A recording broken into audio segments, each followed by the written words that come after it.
First at 11, the Board of Elections holding a hearing on allegations of voter fraud made in the District 15 race. Now, the board voting to investigate whether fraud occurred, but saying they will not hold off on certifying the results. That Democratic House Speaker Nick Mattiello defeated Republican challenger Steven Frias. Eyewitness News reporter Steven Frias has the latest developments from the Providence Mobile Newsroom.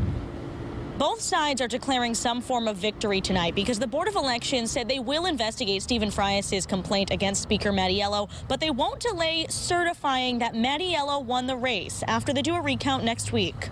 It's been a tense week between both sides in Cranston's District 15 race. Speaker Nicholas Mattiello has won the race by 74 votes after mail and provisional ballots were counted. But he declared victory on election night last Tuesday when he was down to Republican Steve Frias by 147 votes, telling us he knew he would win on the mail ballots. Frias has filed a complaint alleging Mattiello's campaign committed fraud, citing a Providence Journal story about a voter named Larry Winkler who claimed he was intimidated by a Mattiello campaign staffer. If you were to certify the results, it would be as if you're handing down a verdict without a trial. And I think in this case, there's enough to get us to the point where an investigation ensues. They haven't proven that. It's mere speculation on their part, mere conjecture.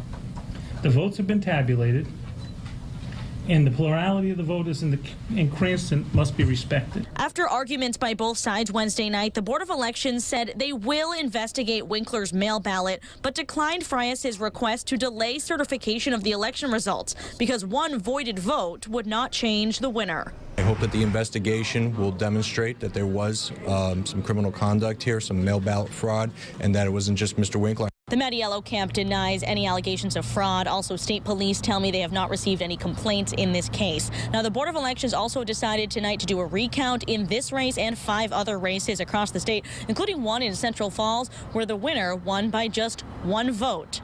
Recounts begin on Monday. Reporting from the Providence Mobile Newsroom, I'm Steven Frias, Eyewitness News.